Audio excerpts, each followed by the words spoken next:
Hello friends, welcome to conceptual maths. Friends, last video में हमने discuss किया था what is a set and how to represent a set. तो sets को दो फॉर्म में रिप्रेजेंट कर सकते हैं, roster form and set builder form. Roster form को हमने लास्ट वीडियो में डिस्कस कर लिया था। अगर आपने वो वीडियो नहीं देखा है तो आई बटन में क्लिक करके देख सकते हैं। आज हम सेट बिल्डर फॉर्म डिस्कस करेंगे। फ्रेंड्स, आप सोच रहे होंगे जब रोस्टर फॉर्म है तो सेट बिल्डर फॉर्म की क्या ज़रूरत है, बट सेट बिल्डर फॉर्म बहुत इंपॉर्टेंट है। जब किसी सेट में बहुत सारे एलिमेंट्स दिए होते हैं या फिर infinite number of elements given होते हैं, तब सेट बिल्डर फॉर्म यूज आता है। सपोज हम लोग एक एग्जाम्पल कंसिडर करते हैं, सेट ऑफ नेचुरल नंबर्स। अब natural numbers 1, 2, 3 dot dot dot up to infinity तक होता है। तो ऐसे सेट्स को सेट बिल्डर फॉर्म में रिप्रेजेंट करना ईजी हो जाता है। Now friends, set builder form.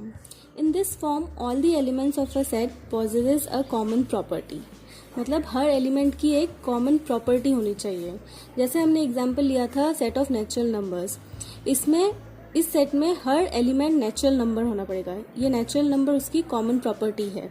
Okay, ऐसे सेट को हम इस तरह से रिप्रेजेंट करते हैं, curly bracket x such that x is a natural number. Okay friends, एक और एग्जाम्पल लेते हैं, the set of all natural numbers less than और इक्वल टू 50। इस सेट को रोस्टर फॉर्म में रिप्रेजेंट करना एक मेहनत का काम है, मतलब टाइम कंज्यूमिंग है। तो इसको हम लोग सेट बिल्डर फॉर्म में इजीली रिप्रेजेंट कर सकते हैं।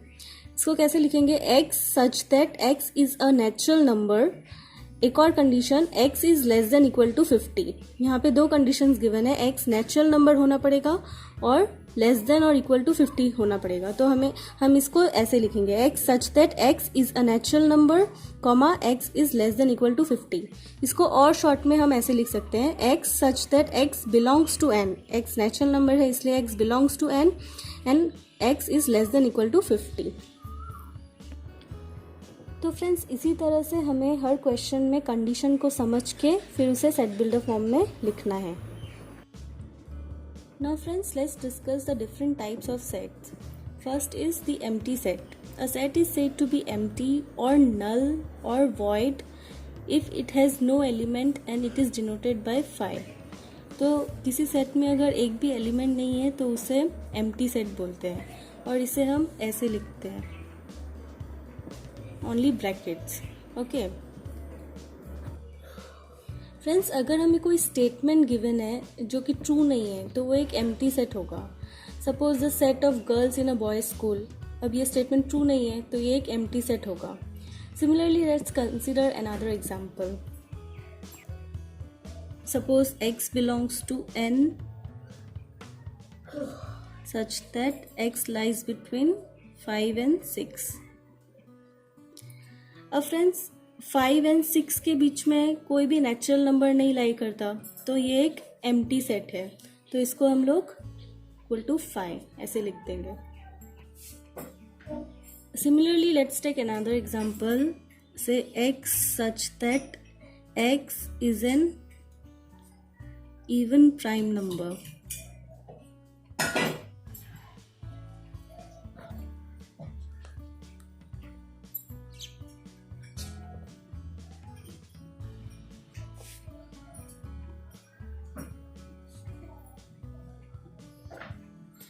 तो फ्रेंड्स, हमें पता है इवन प्राइम नंबर सिर्फ 2 होता है, तो ग्रेटर देन 2 कोई भी इवन प्राइम नंबर नहीं है, तो ये एक एम्प्टी सेट है। तो इसको भी हम लिख देंगे equal to 5। Okay,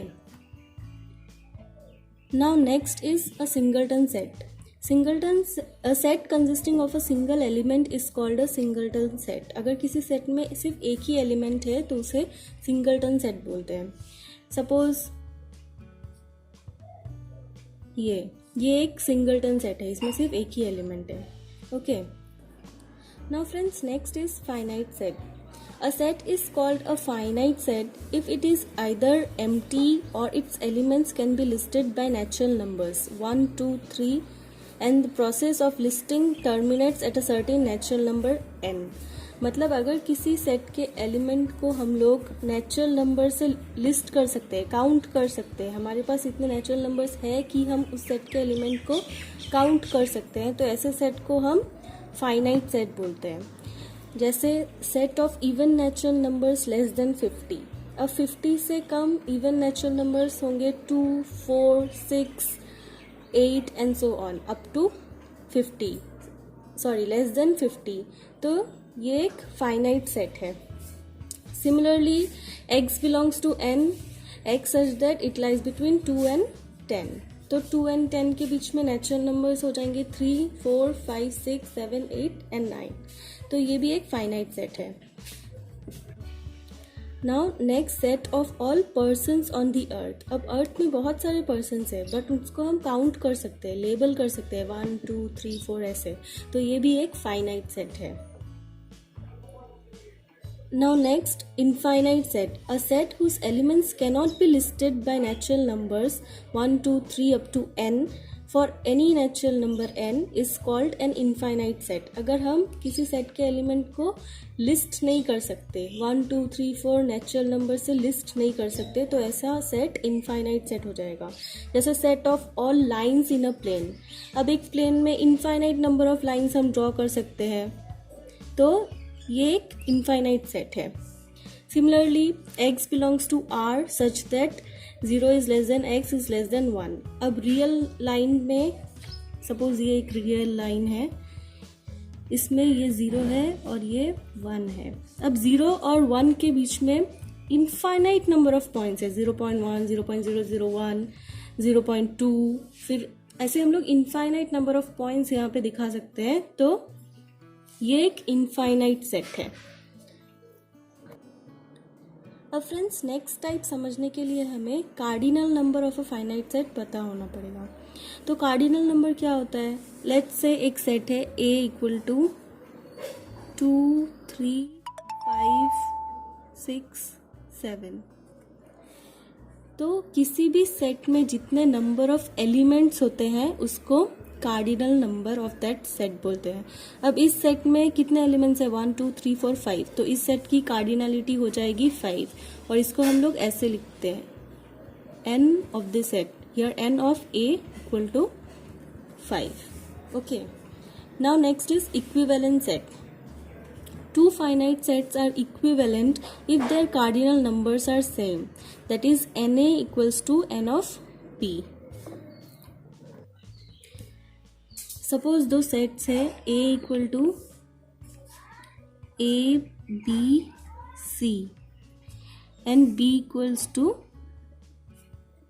c d e। तो इन दोनों सेट में 3 एलिमेंट्स है, तो दोनों सेट की कार्डिनलिटी 3 है, that is n of a equal to n of b, that is ये दोनों सेट इक्विवेलेंट है। Now next is equal sets. Equal set में two sets a and b are said to be equal if every element of a is a member of b and every element of b is a member of a। Now friends हमने दो sets ले लिए, suppose a equal to 1, 2, 3, 4 and b equal to 3, 2, 4, 1। अब यहाँ का हर element इस set में है, आप चेक कर सकते हैं 1 यहाँ है, 2 यहाँ है, 3 भी है और 4 भी है। तो इस सेट का हर एलिमेंट इस सेट में है और इस सेट का भी हर एलिमेंट इस सेट में है, तो ये दोनों सेट इक्वल सेट्स हो गए। एंड फ्रेंड्स नोट, मैंने आपको पहले बताया भी है कि एलिमेंट को हम लोग किसी भी ऑर्डर में लिख सकते हैं, वो मैटर नहीं करता। ओके, नाउ फ्रेंड्स एक पॉइंट नोट करने की ज़रूरत है, equal sets are equivalent but equivalent sets did not be equal.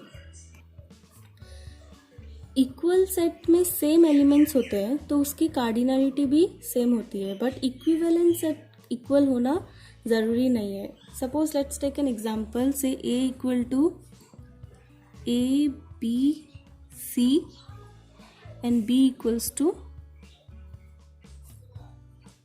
1, 2, 3। अब इन दोनों सेट की कार्डिनलिटी 3 है, तो ये दोनों सेट इक्विवेलेंट है, बट ये दोनों सेट इक्वल नहीं है क्योंकि इस सेट में डिफरेंट एलिमेंट्स है और इस सेट में डिफरेंट एलिमेंट्स है। आई थिंक आपको ये पॉइंट क्लियर हो गया होगा। ओके फ्रेंड्स, तो आज हमने सेट बिल्डर फॉर्म और different types of sets discuss किए हैं। अगर आपको इसमें कोई भी डाउट है तो आप मुझे कमेंट सेक्शन में ज़रूर पूछिए, और अगर आपको ये वीडियो अच्छा लगा हो तो please subscribe the channel and share it with your friends. Thank you.